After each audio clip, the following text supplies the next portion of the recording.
Estamos con Iván Ojeda, el director del Instituto Nacional de Estadística. Director, bienvenido, gracias por acompañarnos.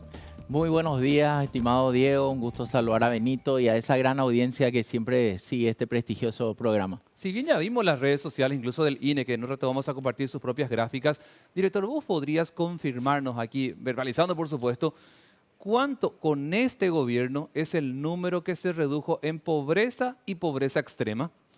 Sí, el presidente de la República justamente hacía alusión al periodo comprendido desde que él asumía la presidencia hasta el último dato de pobreza, por eso hablaba de 270.000 personas que salen de la pobreza monetaria y 91.000 de pobreza extrema. Para que la gente entienda de qué hablamos cuando hablamos de pobreza monetaria, nos referimos a una metodología de la línea de la pobreza, que nos dice que son pobres aquellas personas que no alcanzan a cubrir los costos de una canasta básica de bienes de consumo o que no tienen 29.000 guaraníes de ingreso per cápita por día. Y el pobre extremo es aquel que no alcanza a cubrir los costos de una canasta básica de alimentos o que no tiene 13.000 guaraníes de ingreso per cápita por día. ¿Quién define esa cifra, Iván, verdad? Porque con 13.000 guaraníes no podés comer en el día, evidentemente, ¿verdad? Por eso es que estamos en extrema pobreza. Pero ¿cómo se define eso? ¿No era una política del Banco Mundial que siempre se discutió? No, es la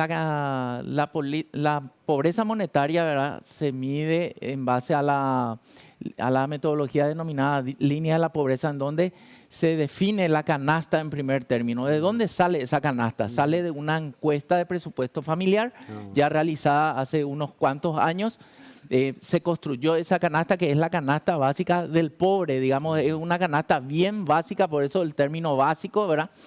Y se va actualizando según el IPC o según la inflación. Entonces tenemos la canasta básica que se está actualizando. Lo que vimos, sí, es un encarecimiento del 9% de la canasta básica de consumo.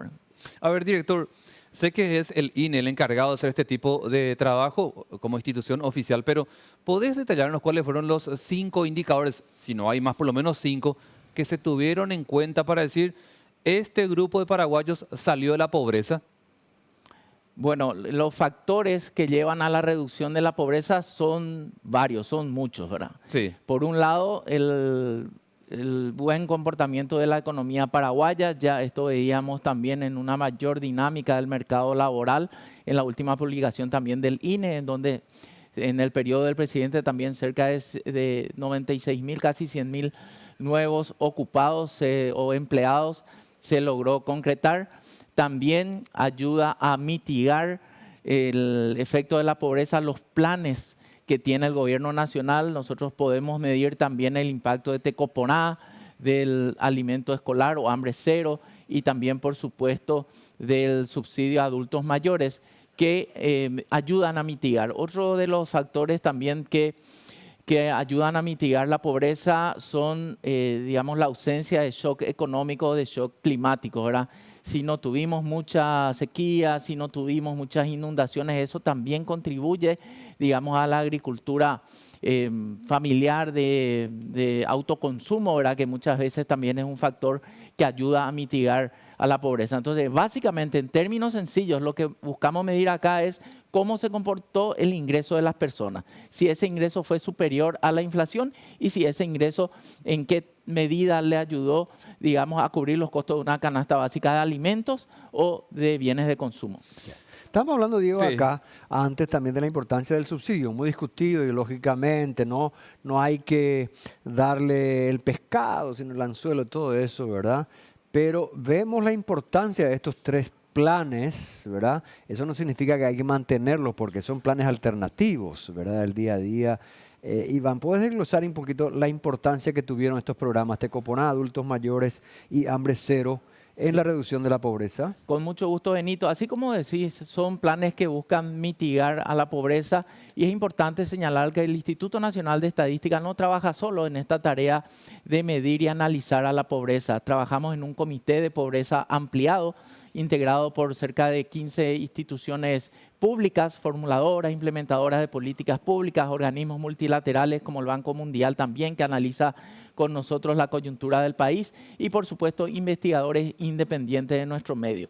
Entonces, en ese comité también solicitan que se mida el impacto de las políticas públicas, en este caso de los 3 planes de transferencias, digamos, no contributivas. Y ahí tenemos, por ejemplo, hoy hablamos de un 20.1% de pobres. Si no existiese Tecoponá, si no existiese el subsidio o la ayuda al almuerzo escolar, si no existiese el plan de adultos mayores, estaríamos hablando de una pobreza de 24%, no de 20,1%. Entonces, estos planes ayudan a mitigar o a evitar que la pobreza crezca en 3.9 puntos porcentuales, o en términos absolutos, que 230.000 personas caigan en la pobreza. Y si hablamos de los más indigentes, de la pobreza extrema, estamos hablando de cifras de 4.1. Si es que no existiese Tecoponá, si no existiese el almuerzo escolar o si no existiese la transferencia de adultos mayores, estaríamos hablando de una pobreza extrema de 6.6 puntos. Entonces, estos planes ayudan a mitigar o a evitar que la pobreza extrema crezca en 2.5 puntos porcentuales, o que cerca de 148.000 personas caigan en la pobreza extrema. Como muy bien ya decías, Benito, son planes para mitigar la pobreza. Esto va acompañado de otras políticas públicas, como por ejemplo el acceso a un empleo o la dinámica económica, que buscan que la gente salga permanentemente de la pobreza. Director, quiero apelar un poco a tu memoria, porque si no lo tenés a mano, no quiero ser tampoco irresponsable en pedirte este dato. En la era democrática de nuestro país, ¿recordás este porcentaje de gente que salió de la pobreza? Realmente la pobreza monetaria se mide desde hace 28 años, Diego. Sí.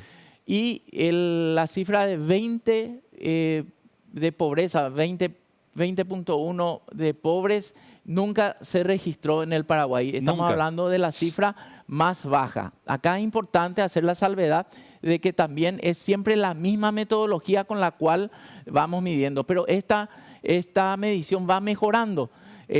Ahora, por ejemplo, tenemos una medida mucho más exigente, sí, porque se anualizan los ingresos. Entonces tenemos una medida anual. ¿Cuál es la ventaja de tener esto? Que tenemos mayor desagregación. Podemos ver cuáles son los departamentos más afectados, la desagregación departamental, salvo Alto Paraguay y Boquerón, el resto del país sí podemos desagregar y ver. Hoy un cambio en el ranking también. Siempre Cagazapá encabezaba como el departamento más pobre. Hoy está Concepción. Director, te quiero hacer Concepción. una última pregunta de mi parte. El departamento ganadero uno del supone. país. ¿Qué te parece? Director, una última, por lo menos de mi parte. ¿Se puede hacer una proyección, también es un poco jugado esto seguro, pero para la siguiente presentación, que sería creo que en un año, ¿verdad? ¿Se puede prever más o menos cuánto crecería el número en el sentido de menos personas en pobreza? Realmente la pregunta es desafiante. Nosotros no hacemos predicciones de la pobreza. Lo que hacemos es recabamos la información, producimos las estadísticas y damos a conocer.